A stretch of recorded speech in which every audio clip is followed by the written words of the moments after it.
Assalamualaikum warahmatullahi wabarakatuh. Perkenalkan, nama saya Herlin Sriwendari dari kelas 1A Analis Kesehatan dengan nomor induk KHGE 21025.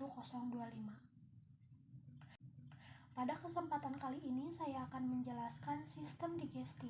Sistem digesti adalah sistem organ dalam manusia yang berfungsi untuk menerima makanan, mencerna makanan menjadi zat-zat yang masuk ke dalam aliran darah, serta proses pembuangan makanan yang sudah tidak bisa dicerna kembali.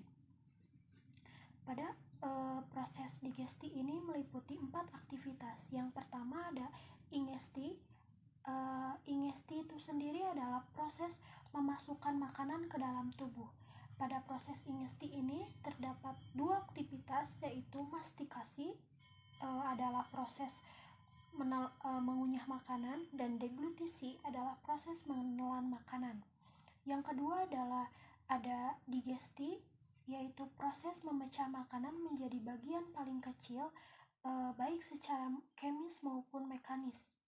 Yang ketiga ada absorbesi, yaitu proses penyerapan makanan dari saluran pencernaan yang dipindahkan ke sistem kardiovaskuler dan limpa untuk diedarkan ke seluruh tubuh. Yang terakhir ada defekasi, yaitu proses pengeluaran makanan yang sudah tidak bisa dicerna kembali.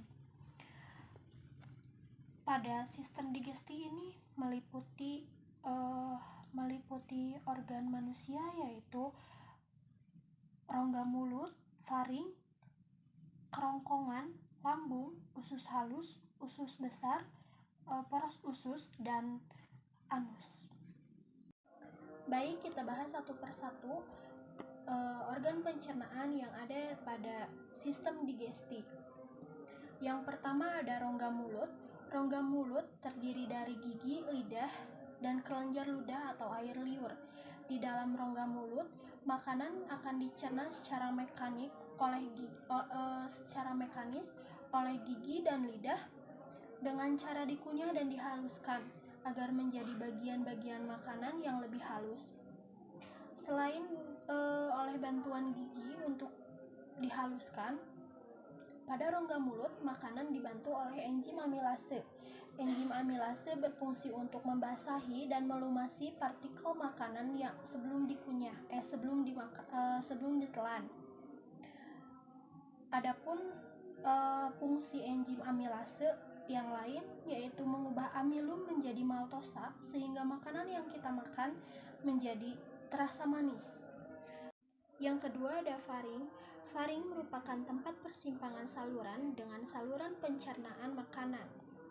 Di dalam faring meliputi 3 bagian, yaitu nasofaring, orofaring, dan laringofaring.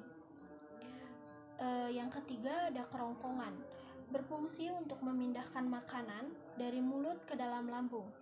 Kontraksi otot dinding faring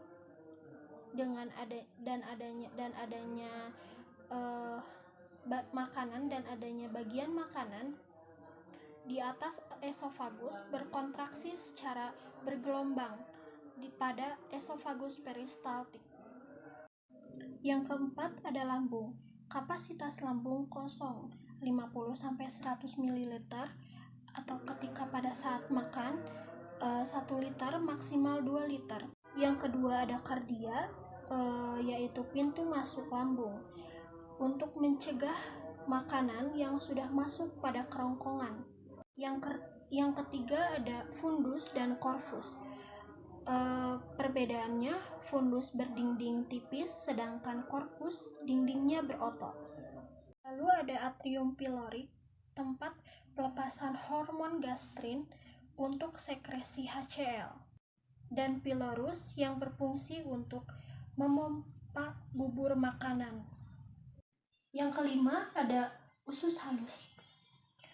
Pada lambung, makanan yang telah berbentuk saime kemudian masuk pada usus halus untuk dicerna kembali dan diserap sari-sari makanannya.